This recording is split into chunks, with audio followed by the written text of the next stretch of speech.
African Transformation Movement has confirmed it will challenge President Cyril Ramaphosa's review application against the independent panel report on the Phala Phala farm saga. Ramaphosa says there's an urgency in determining the legality of the Section 89 independent panel report, its recommendations and the findings. He's filed that review application with the Constitutional Court. He wants direct access to the highest court in the country and says his case should be heard there in the interest of justice and the public. Well, that scathing report found the president may have violated his oath of office. Let's get you more on this fast-moving story. Bring in our reporter, Erin Bates. Erin, with me in studio. So on what grounds is ATM going to challenge the president's bid? Erin, do you know?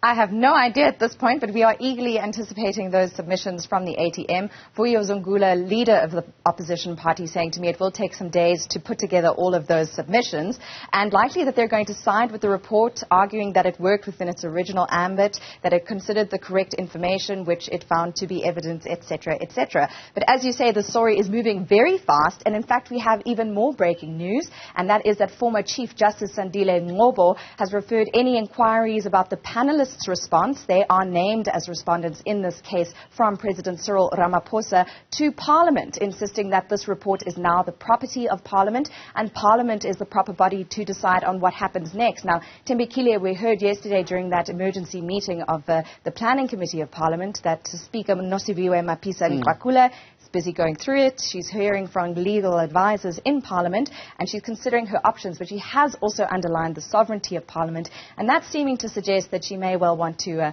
oppose the matter, but we'll hold our horses on that one until we hear from her. And the Speaker will be under pressure, Erin, especially in the next 7 days or so when this issue comes up for debate in Parliament and the issue of a vote on its possible adoption, because Parliament has been criticised in the past for failing in its oversight role. Precisely, and this is where we had opposition MPs yesterday in that meeting urging Parliament and the Speaker to move forward, that this litigation is no obstacle, no hurdle to stop it doing its work. And despite the President's submission in his 50-odd pages to the Constitutional Court that if the report is dubious or, as he argues, entirely unlawful, there's no way for this next step to proceed. The view of Parliament at this stage is that, yes, the sub judice rule may apply to some degree, but that's no hindrance to them moving forward now on Tuesday next week. And let's go back for a moment and talk about what more the reporter said about the president.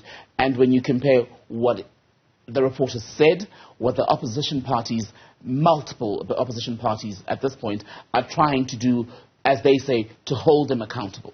Yes, well, I think they're interesting to note that if the ad hoc committee, in terms of Section 89, were to proceed, it would be able to subpoena witnesses, it would be able to go on a fact-finding sort of expedition, which is not what the panel has been able to do. The panel has been working off written submissions. So you'll notice I had a copy of the report on air this morning, a slim volume compared to what Noble handed over to Mapisa-Nqakula last week. And that's because of all the attachments, the political parties' attachments, Arthur Fraser's submissions, attachments to that submission, the list goes on and on. And so that comprehensive document informs what the panel has decided, but it's all on paperwork. So the ad hoc committee could move forward and could look into the matter in more detail. And some of the analysts and people, including opposition MPs, have argued that there is an opportunity yet again for the head of state to go and provide his version, to give answers and to challenge things. But the president's saying you cannot move forward based on this report if it is unlawful. And how serious a thing, goes the president's argument, for the panel to have gone, in his view, well beyond its scope and considered hearsay and sort of shunt it or pass it off as evidence. Look, at this point, when you look at the balance of numbers in Parliament, the ANC could very well use its majority, right? It's expected, in fact, to use its majority to stonewall the adoption of this report.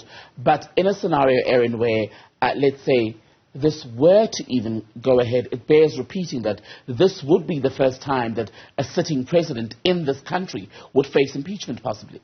Yes, in terms of Section 89, and the President does raise that in his submissions. He makes it clear that he sees this as a very serious process. He also says instability around the stability of the presidency has well-reaching consequences or far-reaching consequences for governance, and that impacts the public. And so he's urging the Constitutional Court to see to the matter with due haste, although the application was not brought on an urgent basis. So the review application filed yesterday. Of course, the report was handed over last Wednesday. Now we have a discussion in Parliament happening next Tuesday and in the ANC conference next Friday. So it's a flurry of activity between governance and political sort of party movements in the next couple of days.